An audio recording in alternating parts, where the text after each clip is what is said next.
नमस्कार दोस्तों। अभी हम पब्लिक इंटरनेशनल लॉ की महत्वपूर्ण ऐतिहासिक लैंडमार्क जजमेंट आपको हम बता रहे हैं। और ये एनटीए वीजीसी नेट जो लॉ सब्जेक्ट है, ये केस ज़रूर पूछा जाता है। कल हमने एक केस बताया था, एंग्लो ईरानियन, शायद आपको पता होगा, याद आ रहा होगा, ऑयल कंपनी का। और ये केस यूके और ईरान का केस था। यूके और ईरान का केस 1952 का केस था ये। इसमें क्या निर्णय हुआ था, क्या जजमेंट आया था कि भाई यहाँ पर स्टेट और स्टेट के बीच में इंटरनेशनल लॉ का जुरिडिक्शन होता है। स्टेट और स्टेट यानी कि राज्य और राज्य के मध्य में क्षेत्राधिकार होता है। जब राज्य राज्य में कोई विवाद होगा तो ही इंटरनेशनल कोर्ट ऑफ जस्टिस में क्षेत्राधिकार बनेगा, जुरिडिक्शन बनेगा। ठीक है। उन्होंने कहा था कि कंपनी और स्टेट में क्षेत्राधिकार नहीं है। शायद आपको याद आ रहा होगा, ये जुरिडिक्शन से संबंधित केस है। ठीक है, मत चिल्लाओ ना बेटा, अभी वीडियो बन रहा है ना। अब दूसरी बात, इसी से रिलेटेड एक केस है, याद रखिएगा, मैरोमैट्रिक्स। नाम सुने होंगे, मैरोमैट्रिक्स। पहले मैं हिंदी में लिख देता हूं ताकि आपको उच्चारण करने में, मैरोमैटिक्स।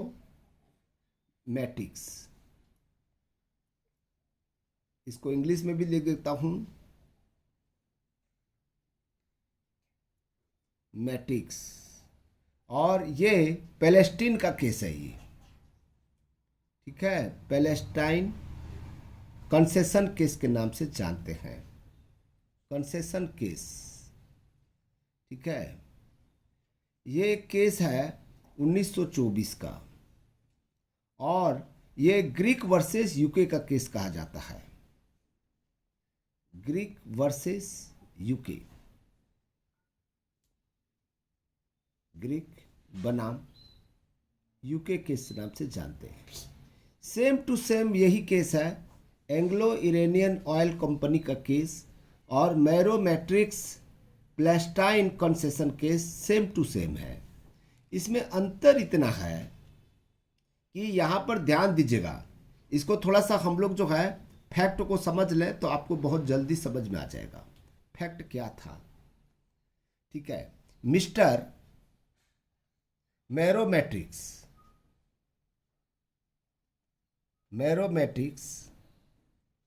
जो था वो ग्रीक नेशन का सिटीजन था।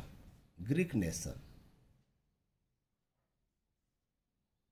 ठीक है, ग्रीक नेशन का सिटीजन था ये। क्लियर हो गया होगा शायद जो है। ठीक है, और याद रखिएगा, ये जो पैलेस्टाइन है, पैलेस्टाइन में एक बार युद्ध हुआ था। किसके किसके? ये ओटोमन अथॉरिटी। पैलेस्टाइन में, यहाँ पर ध्यान दीजिएगा, एक युद्ध हुआ था। ठीक है, तो ये ब्रिटिश क्षेत्र में चला गया था ये पैलेस्टाइन जो है। ठीक है, पैलेस्टाइन ये ब्रिटिश क्षेत्र में चला गया जब युद्ध हुआ तो। ठीक है, तो पैलेस्टीन में ऑटोमन अथॉरिटी ने काम दिया था पहला जो है, ध्यान देते जाइएगा। ये मैरोमैटिक्स को जो था, इनको कुछ पब्लिक वर्क दिया था, पब्लिक वर्क। फिर ठीक से समझिएगा, यहाँ पर ध्यान दीजिएगा। ये मिस्टर मैरोमैटिक्स ग्रीक नेशन का सिटीजन था और इनको ओटोमन अथॉरिटी ने पब्लिक वर्क करने के लिए एक एग्रीमेंट किया था। एक एग्रीमेंट किया था कहाँ पर? पैलेस्टाइन में। ठीक है, ये पैलेस्टाइन का ओटोमन अथॉरिटी है जिन्होंने पब्लिक वर्क करने के लिए किसके साथ में, माउरो मैट्रिक्स के साथ में एग्रीमेंट किया और उन्होंने कुछ कंसेशन भी दिया, कुछ कंसेशन दिया। अब यहां पर यह प्रश्न उठता है, ये जो पैलेस्टाइन है, पैलेस्टाइन, ठीक है, ये ब्रिटिश क्षेत्र में आ गया, ब्रिटिश क्षेत्र में आ गया मतलब इसके अधीन हो गया पैलेस्टाइन जो है। तो यहां पर जो ब्रिटिश क्षेत्र में आ जाने से ये जो ब्रिटेन के लोग हैं ये मैरो मैट्रिक्स को हटा दिया, ठीक है, समझ आ गया, मैरो मैट्रिक्स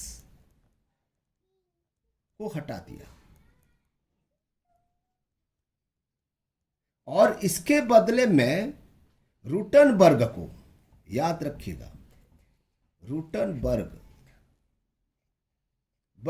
वर्ग के साथ में एग्रीमेंट कर दिया। यही अंतर है।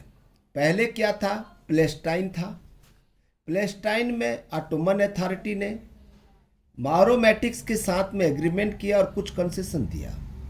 पैलेस्टाइन जब ब्रिटिश क्षेत्र में चला गया, ब्रिटिश टेरिटरीज में चला गया, तो ब्रिटेन के लोग जो है उनकी जो अथॉरिटी है मैरो मैट्रिक्स को हटा दिया, उसके बदले में रूटनबर्ग के साथ में एग्रीमेंट किया, ठीक है।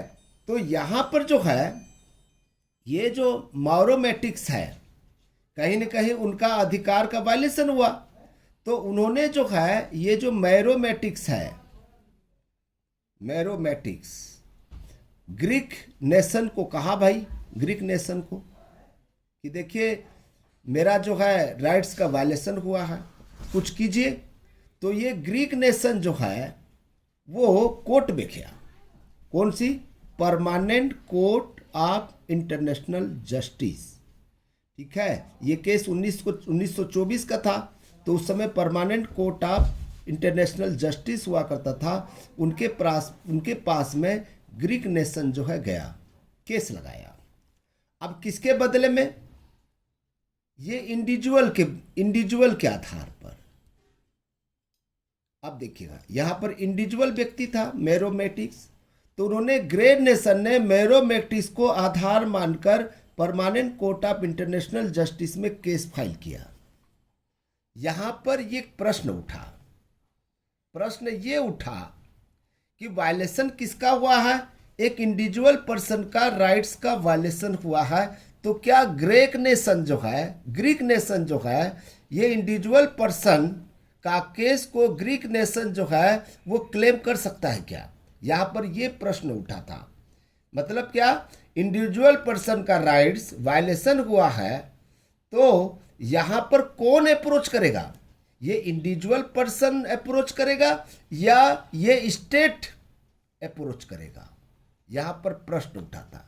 जैसे मैंने कहा कि एंग्लो इरानियन ऑयल कंपनी में 1952 में ये कहा कि भैया देखिए इंटरनेशनल लॉ जो है स्टेट टू स्टेट होता है, तो यहां पर स्टेट टू स्टेट हुआ, देख लीजिएगा यहां पर स्टेट टू स्टेट, ठीक है। उन्होंने कहा कंपनी स्टेट के बीच में इंटरनेशनल लॉ लागू नहीं होता, क्षेत्राधिकार का विषय नहीं बनता। लेकिन यहां पर वायलेशन किसका हुआ है, मैरो में, यहां पर जो है मैरोटिक्स का हुआ है।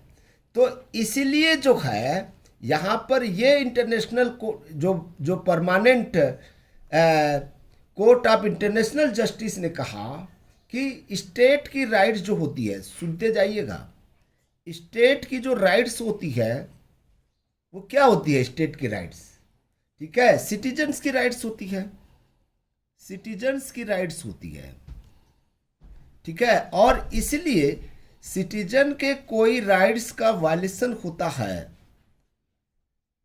सिटीजन्स का कोई राइट्स का वायलेशन हो, तो ऐसे स्थिति में स्टेट जो है पार्टी बन सकता है।